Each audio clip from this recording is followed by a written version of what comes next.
when it comes to British classic cars, it's like one of the areas actually have some real world experience with. I've always loved them. I mean, it's just British cars are the best. So if you're watching this video, that's the only important part you need. Just British cars are the best. If you like anything else, you're just wrong. So hey guys, welcome to another video of Midwest Motoring. I have with me today Lake Speed Jr. I found him just wandering on the street, and so I picked him up, gave him a haircut, and he's all cleaned up now. But the reason I brought him is because there are many questions that are all over forums about oil, basically. People get into heated arguments about this stuff. It's like religion and politics. Yeah, it's right there. Yeah. And you're familiar with confirmation bias. Yes. If you believe something and you're going to do research on it, you have a likelihood that you are going to accept research that agrees with you more than anything else. The internet is the epitome of confirmation bias, and so what I wanted to do instead was to bring some science into the mix. And say, okay, well, let's have a conversation about oil. What's correct for classic cars like the TR6 and cars you guys drive, MGs and what have you. What's actually appropriate, and let's talk about that so we can put the right things in our cars. So, how's that? That sounds fantastic. You know, I was fortunate enough that I worked for Joe Gibbs Racing for over 12 years, and we built a lot of engines during that time. And I was the guy in charge of our oil program, and we were really fortunate that we were connected. We had a partner in the oil development. We weren't just making oil on our own. We were connected with a company called Lubrizol. So it turns out there's all these different brands of oil that, like your Castrol, for example, on the cup, that everyone knows, but there's only 4 companies that actually make all the additives that go into every brand of oil. Really? And every brand of fuel. Yes. Well, that's interesting. Yeah, bonus prize if anyone actually knows the 4 of them. Almost no one knows who they are, right? So your first guess is probably wrong, unless you're a chemist and you work in the industry, right? So Lubrizol, Afton, Ornite, and Infinium.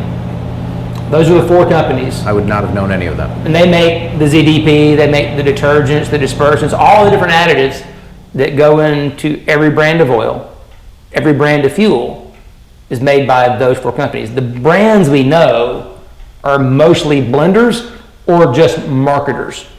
Because a lot of times the blending is actually done by a third-party private label company, and the brand you know is just that. It's a brand that markets it, and they don't make or engineer anything. So basically resellers. Oh yes, absolutely. They just put a label on it and say mine has a fancier label, so it's more expensive. There's roughly about 20 companies that own refineries and base oil production around the world. And then you have the 4 companies that make the additives, and all oil is base oil and additives. And none of the additive companies are the companies that make base oil. Now, there are some vertically integrated organizations. So for example, ExxonMobil, they have refineries, they make base oil, both synthetic and conventional, but they are co-owners with Shell of Infinium. So they have their hand in the additive basket. Okay. They also have base oil production. Same thing with Shell. So Shell is co-owner of Infinium, but they also have their own base oil production, both conventional and synthetic. And the synthetic is the GTL stuff they make. And then Chevron is also the same way. So Chevron owns Ornite, and of course Chevron also has base oil. And through Chevron Phillips, they have synthetic base stocks as well. Now, how proprietary is some of this stuff? Like, if the Infinium is making a specific additive, do they sort of guard it and use the best stuff for themselves, or is it sold? How? It's all sold. It's all sold. Yeah, okay. Yeah, it's all sold. Yeah, so yeah, there's a lot of marketing about oil. Okay. Not a lot of science, but the reality is the real science behind the additive packages, behind the base oils, is actually fascinating. It's really cool stuff, and you can really move the needle when you do it the right way. But the problem is most of what's been pushed out there is just marketing fluff. So what we try to do is cut through all the marketing stuff. Let's get to the science. Let's break it down, be real about what's going on. And that's where we were fortunate, again, working at Gibbs, having that relationship with Lubrizol, one of those 4. That's where we got to see. We were let behind the curtain, and we know how the industry works. We know what the chemistry really is. And then based on that, we were working with the guys at Lubrizol. We actually developed oils for classic cars. And we had a really great distributor over in the UK that dealt with lots of British cars because they were in the UK. So when it comes to these kind of vehicles, we're pretty known pretty well and know everything from, you know, leaky seals to minis with gearboxes, and should be engine oil or gear oil, you know, in that box. Why does the transmission shift this way? GL4, GL5, we know all that stuff. So I know you want to cover a lot of those things, so we'll get it done. Yeah, let's talk about those. So, by the way, if you guys have questions on this stuff, I'm going to post his cell phone number in the comments below. It's not true. It's not true. I wouldn't do that. 8675309. That's right. The key component, the thing that's in the forums most, everybody talks about zinc, ZDDP, there's a few different ways of calling it, but let's talk a little bit about what it is, why it's important, and then why it shouldn't be the only thing that you look at. Absolutely. So ZDP, zinc dialkyl thiophosphate. That's the technical name. Say that 5 times fast. Right. Yeah. We just call it zinc instead. It's way easier, right? Or ZDDP, depending upon where you're from, right? So Lubrizol actually invented it back in 1941. So that's one thing to keep in mind, that prior to 1941, there was no such thing as ZDP or zinc in motor oil. In fact, the first motor oil, I think Valvoline invented the first motor oil, and that was in the 1800s. So we went for a good 60 years without any additives in oil. Right. It was just the base oil only, and you relied on the qualities of the base oil, which is where the Pennsylvania oils got their reputation, because of the high paraffin content that was just naturally in the crude that came out of Pennsylvania. Then you get into the 50s, 40s and 50s, you started having the development of additive technology. And ZDDP was actually added as a corrosion inhibitor for bearings. Because these old cars, in their early form, you had a batted, tri-metal bearing that were poured bearings. So what would happen is we had leaded fuel. So the lead in the fuel would try to leach the lead out of the bearing and cause bearing damage. Okay. So they came up with this metal passivator, ZDDP, that could form this barrier film to prevent the lead in the bearing from being leached out by the lead in the fuel. And then they seem to have found out that it does more than just that if they wanted to. Just like the failed adhesive that led to Post-it notes. Right. Hey, right. We came up with this stuff. It's the job to do this. Now, it wasn't a failed adhesive, right? It actually worked to do its job. But all of a sudden, tappet wear went down. And they discovered that it was also creating these anti-wear films in the valve train. And they also found that it also became a pretty good antioxidant. It would help resist the chemical breakdown of the oil. So not only did it make the engine live longer by preventing wear on the bearings and on the camshafts, it also extended the life of the oil. So ZDP became the backbone of oil chemistry there in the late 40s, early 50s. Okay. Now they've been changing the amounts that they add in since then. Right. So what happened was, you had your early chemistries, and there's more than one type of ZDP, and we could go off into a complete chemistry rabbit trail on that. But just understand that not all ZDP is the same. That there's a spectrum, the different molecular lengths, the acids and alcohols used to create it to begin with, that it changes in terms of how much anti-wear protection does it give versus antioxidant protection does it give. How much heat, how much load is required for it to kick in, because it by itself isn't. Like if we had a 55-gallon drum of ZDP right here, took a camshaft and dipped it in there and pulled it out, it is not protected. Okay. A chemical reaction has to take place between the ZDP and the metal to create what's called a phosphate glass film. That phosphate glass film is what protects the camshaft or the lifter, or whatever it is you're trying to protect. That's a chemical reaction that has to take place. We were talking about this a little bit on the phone. The different types would be used in different oils for applications. For different applications. So, for example, you might have one in a diesel oil versus one in an automotive oil. That's a perfect example. So, diesel oil ZDP is different than passenger car oil ZDP, because in diesels you have this gigantic volume of oil, and they have a lot of soot in diesels. So their mode of wear is different than a gasoline engine. What people don't realize is in a diesel, soot from combustion byproduct, or lack of combustion actually, is what is actually the number one cause of wear. So where in a gasoline engine, you don't have soot. That way you don't have to worry about that. Well, not if your engine's running correctly. Correct. Right. Good point. Like, we're talking about these. That's right. That's a good point. So with a diesel oil, you've got to manage the soot. That's the biggest thing, because soot's going to create wear. In a gasoline engine, you don't have that soot, so it's not as big a concern. With the diesels, you're also looking at higher compression, typically longer drain intervals, because of the large volume. So with the diesel, they're not as concerned about the wear properties in terms of anti-wear necessarily. They're also trying to mitigate the antioxidant properties. So what typically is a diesel oil ZDP is what they call a primary ZDP. It's going to be focused more on antioxidant, and it's going to take more heat, more load for it to begin to work. So it's all a bunch of compromises, really. It needs to be to fit the application, and you're losing out on some things to gain elsewhere. Right. With anyone that's familiar with chemistry will understand that it's all about balance.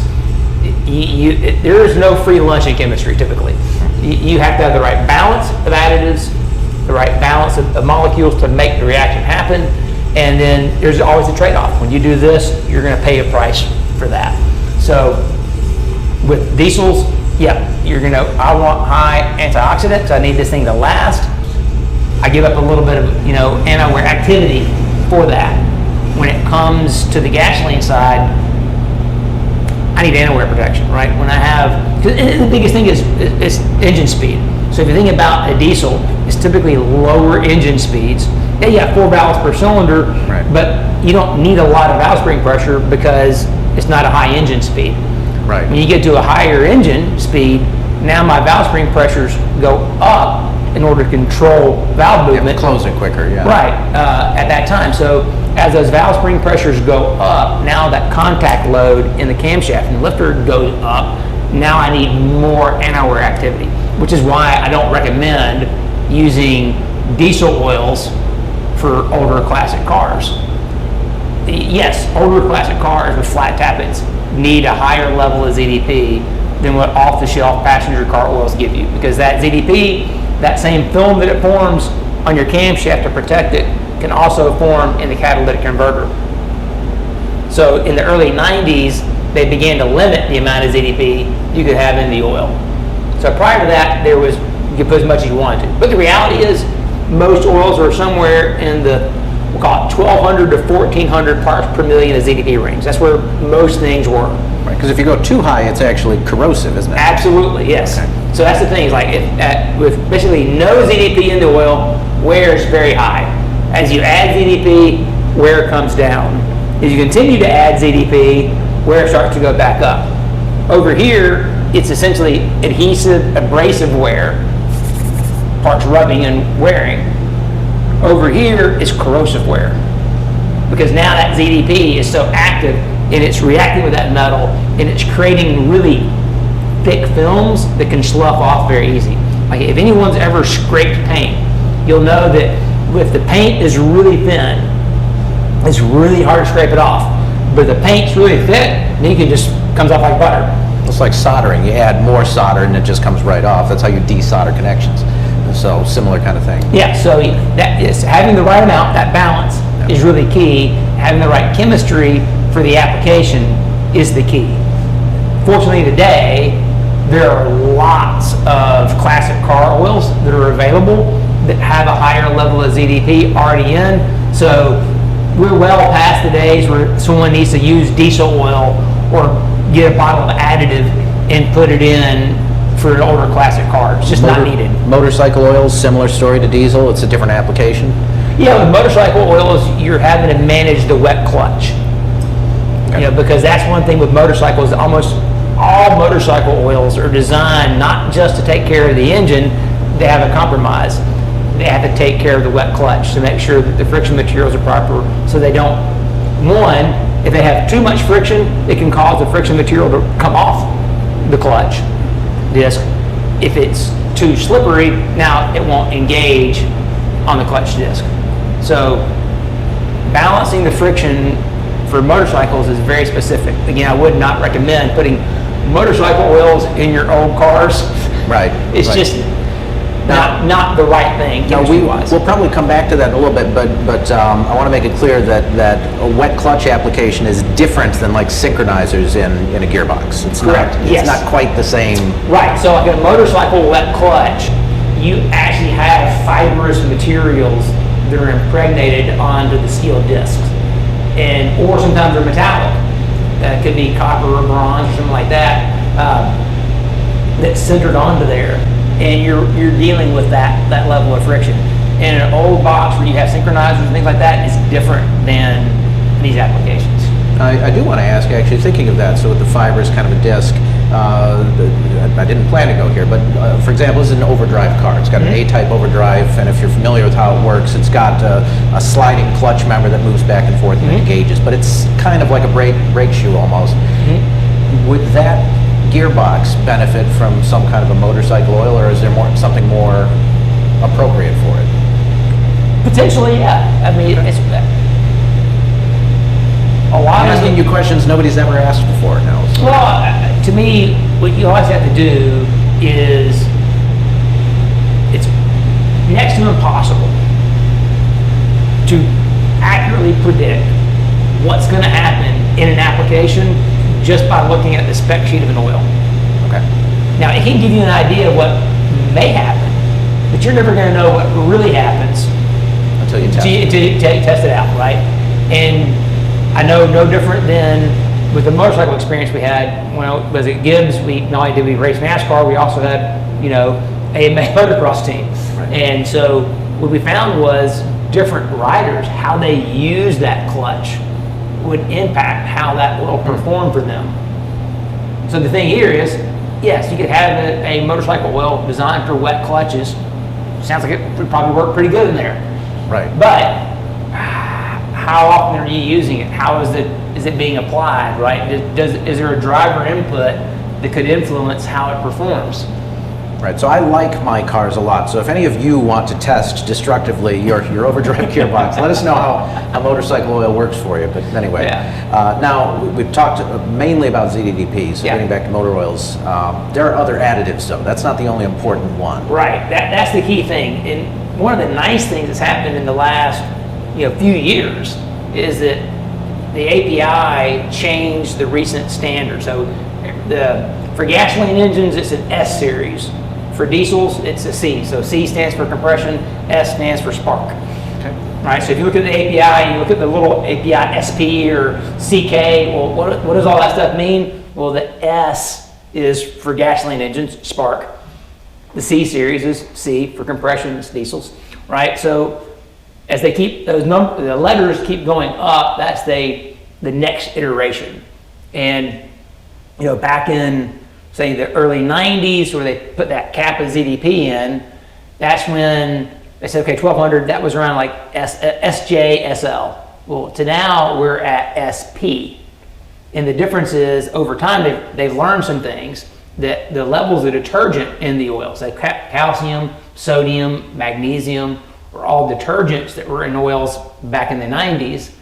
But as they began to limit the amount of ZDP in the oil, because manufacturers wanted to go for longer drain intervals and things like that, and engine cleanliness became more and more important, the detergent levels went up. They went up to a point where that detergent was competing against the zinc so much that we began to have flat habit cam issues.